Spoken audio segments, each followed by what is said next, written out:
Alright, welcome to the Port Huron Statement. And we're going to do Roger Reed's Revelations. I need a haircut. Alright, so I began to realize a while ago that what's going on in the world right now is surprisingly well encapsulated in large portion by the book of Revelations, specifically in the use of charlatanism or mischaracterizing elements of the Bible and religion as a means to exert control over people.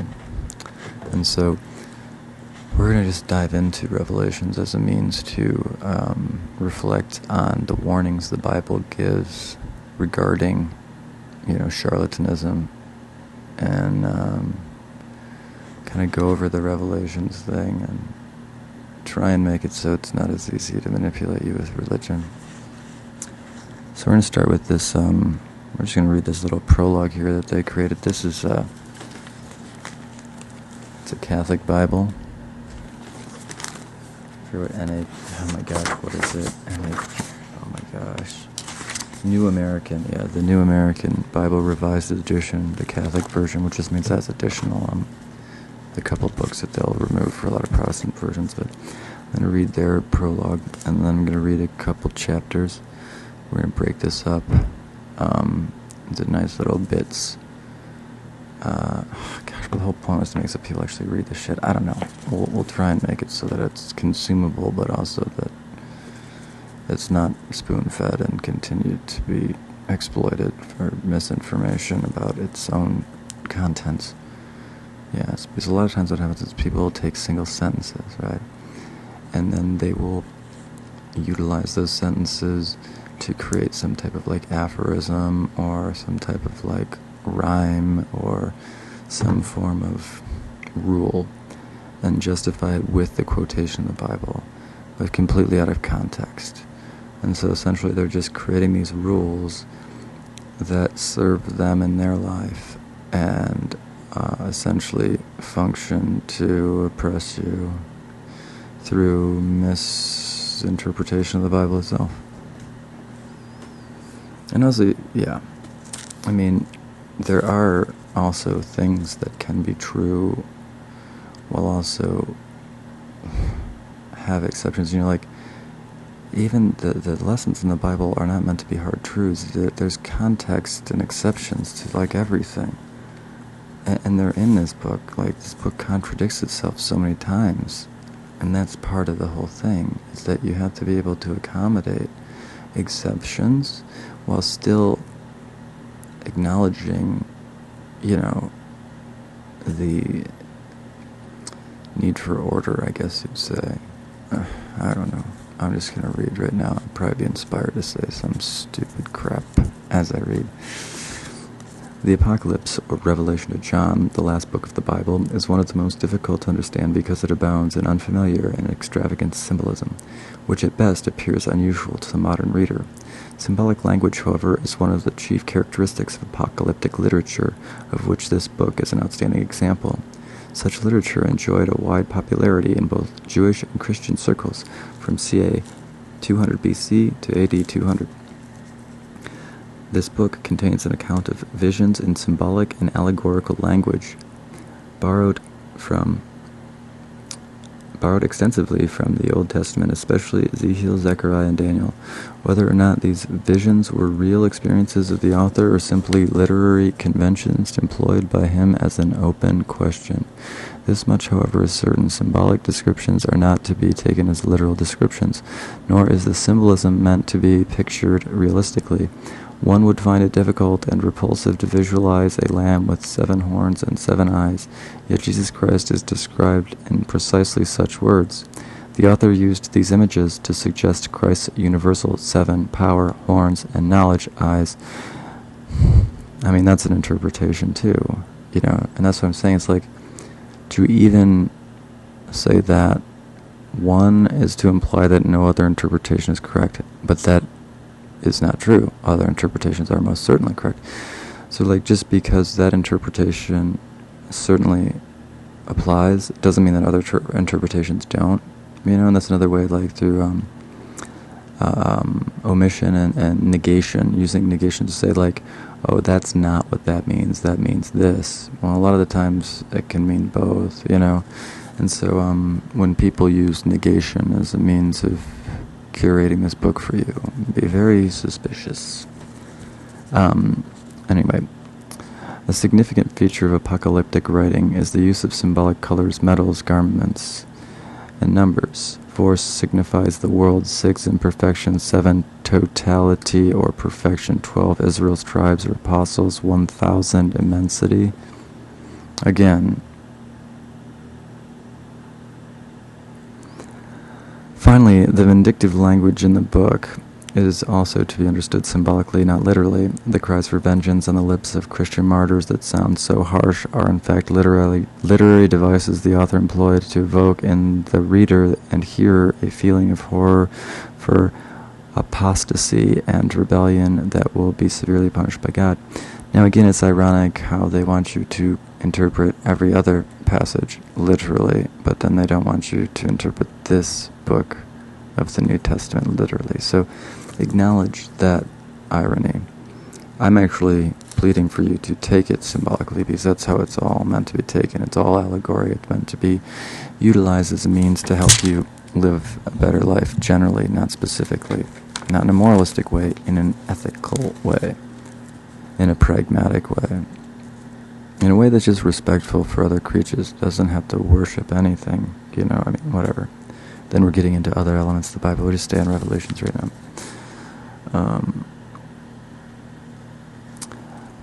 On the other hand, the stylized figure of the woman clothed with the sun, depicting the New Israel, may seem to be a negative stereotype.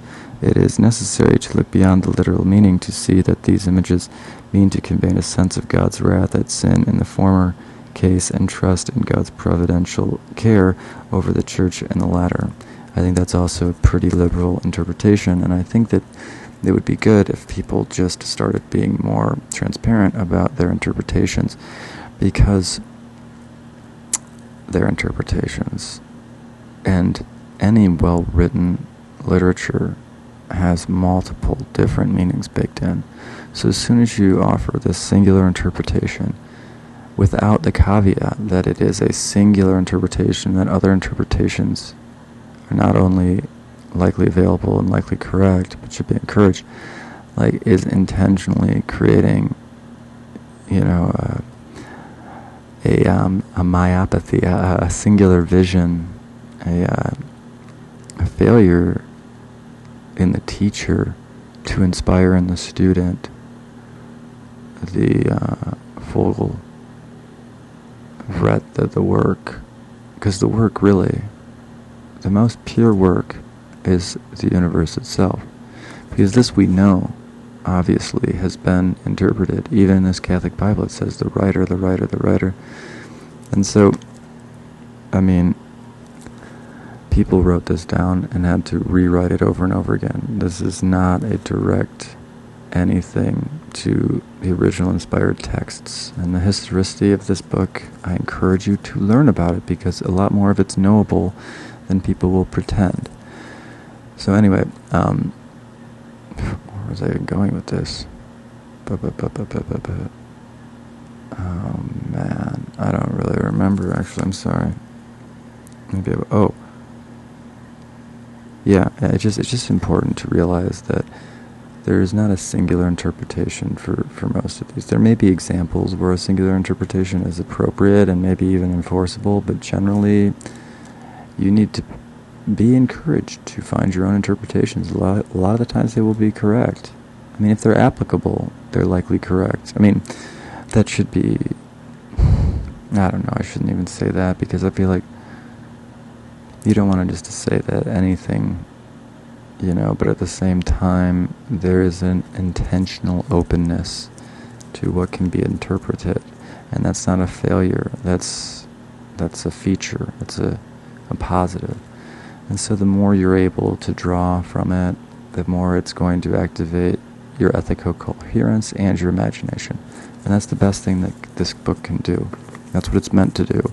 What people are doing with it is to try and utilize it for the opposite, to take your ethics and to latch onto them and to inject the virtue of sacrifice as a means to blind you to the fact that they're enlisting you to do something horrible. A little piece at a time, like convincing you of crazy crap, using this book a piece at a time, a sentence at a time. I'm trying to do the opposite. I'm trying to give you the ability to interpret yourself so you can realize how people have done this to you. Understand that there is a difference. Alright, anyway. It is necessary to look beyond the literal meaning to see that these images... Oh, I already said that. The Book of Revelation cannot be adequately understood except against the historical background that occasioned its writing.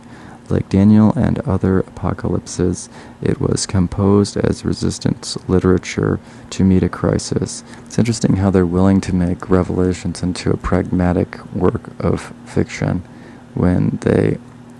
I'm not even going to go into it. The book itself suggests that the crisis was ruthless persecution of the early church by the Roman authorities. The harlot Babylon symbolizes pagan Rome, the city on 7 hills. The book is then an exhortation and admonition to Christians of the first century to stand firm in the faith and to avoid compromise with paganism, despite the threat of adversity and martyrdom. They are to await patiently the fulfillment of God's almighty promises. The triumph of God in the world of men and women remains a mystery to be accepted in faith and longed for in hope. It is a triumph that unfolded in the history of Jesus of Nazareth and continues to unfold in the history of the individual Christian who follows the way of the cross, even if necessary to a martyr's death. I love how they... I'm not going to touch it. Though the perspective is eschatological, ultimate salvation and victory are said to take place at the end of the present age, when Christ will come in glory at the parousia. The book presents the decisive struggle of Christ and his followers against Satan and his cohorts is already over. Christ's overwhelming defeat of the kingdom of Satan ushered in the everlasting reign of God. Even the forces of evil unwittingly carry out the divine plan, for God is the sovereign Lord of history. The Book of Revelation had its origin in a time of crisis, but it remains valid and meaningful for Christians of all time. In the face of apparently insuperable evil, either from within or from without, all Christians are called to trust in Jesus' promise. Behold, I am with you always until the end of the age. Alright, so notice how it says, in the face of apparently unsuperable evil, either from within or from without. Now, mentioning that gives you an anticipation of what the actual book is about. The fact that they're prefacing it with such care to say, oh, well, this part should be figurative, is because it attacks the way that this church clergy has been devised for a long time, intentionally. I mean, I'm just going to continue. Those who remain steadfast in their faith and confidence in their risen Lord need to have no fear. Suffering persecution, even death by martyrdom, the remaining impenetrable mysteries of evil, do not comprise an absurd dead end. No matter what adversity or sacrifice Christians may endure, they will, in the end, triumph over Satan and his forces because of their fidelity to Christ the victor. This is the enduring message of the book. It is a message of hope and consolation and challenge for all who dare to believe. I actually disagree with that. I don't believe that it is over, or that it's whatever, and I disagree with it, but I guess, and that's another thing, that's interpretation again. They're applying interpretation to something that they just had said is deeply symbolic, and so to say it's both deeply symbolic, but then also to apply a singular interpretation is to intentionally encourage ignorance and to validate the prohibition of sincere discourse about this book. It's bad faith. Anyway, it's very well dressed up bad faith, but it's bad faith. Alright, let's say, where are we? Oh yeah. The The author of the book calls himself John, who, because of his Christian faith, has been exiled to the rocky island of Patmos, a Roman penal colony. Although he never claims to be John the Apostle, whose name is attached to the fourth Gospel, he was so identified by several of the early church fathers, including Justin, Irenaeus, Clement of Alexandria, Tertullian, Cyprian, and Hippolytus. This identification, however, was denied by other fathers, including Denis of Alexandria, Eusebius of Caesarea, Cyril of Jerusalem, Gregory of Nazianzen, and John Chrysostom. Indeed, vocabulary, grammar, and style make it doubtful that the book could have been put to its present form by the same persons responsible for the fourth Gospel. Nevertheless, there are definite linguistic and theological affinities between the two books. The tone of the letters to the 7 churches is indicative of the great authority the author enjoyed over the Christian communities in Asia. It is possible, therefore, that he was a disciple of John the Apostle, who was traditionally associated with that part of the world. The date of the book in its present form is probably near the end of the reign of Domitian, a fierce persecutor of the Christians. The principal divisions of the book of Revelation are the following. Book 1, chapters 1 through 3,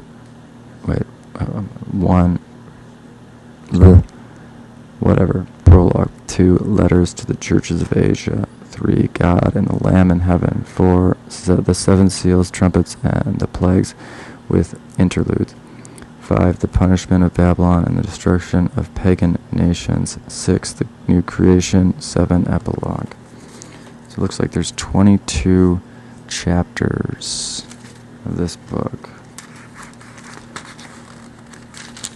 And what we're going to do is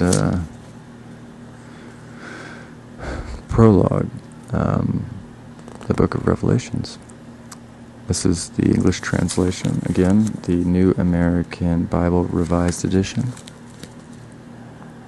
The revelation of Jesus Christ, which God gave to him to show his servants what must happen soon. He made it known by sending his angel to his servant John, who gives witness to the word of God and to the testimony of Jesus Christ by reporting what he saw. Blessed is the one who reads aloud, and blessed are those who listen to this prophetic message and heed what is written in it, for the appointed time is near. So that's the entire prologue. And I think that it's important to blessed is the one who reads aloud, and blessed are those who listen to this prophetic message and heed what is written in it, for the appointed time is near. I think it's important to recognize that this language is continually vague, and I think that's intentional because the message is vague. It's not black and white. It's not...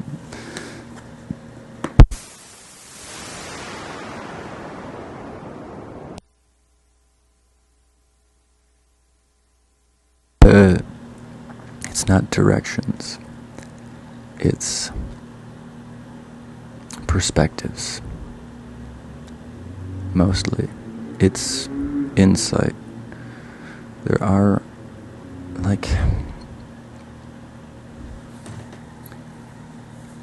anything, think about this, any rule will have a caveat where breaking that rule will be the best thing you can do, right? Never kill. If someone's coming at you to kill you, you can break that rule because the context justifies breaking the rule. And so what the Bible needs to be looked at, instead of a bunch of rules and directives, is a bunch of perspective and insight that can be taken collectively to give you a better understanding of this universe, God's creation, because really the real valuable material, the material that isn't corrupted by man, is the universe itself. The book is just a sort of appendix and a glossary to give you some insight about the happenings, to give you some perspective from other, eyes and minds, give you some divine inspired, thoughts, realizations, but they're meant to be infinite, not finite.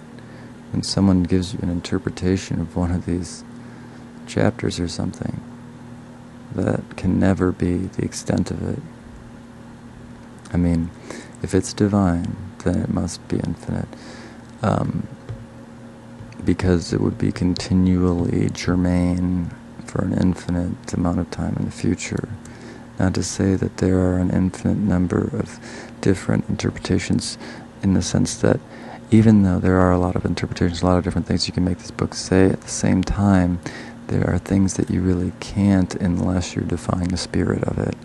And it depends on the scale and all these different things. I mean, gosh, I'm getting in the mud right here. And the real problem is this book isn't a series of directions, and that's what people are pretending it is. And that if you just do what I say, because I know the directions, then you go to heaven. That's the MLM of it. That's not how it works. And if you read the whole book, you'll realize that. That's the lie. And the sooner you realize that, the less of a slave to the bullshit you'll be. So, I'm going to keep reading the darned thing. But I'm going to continue tomorrow. I'm proud of myself for starting it, frankly.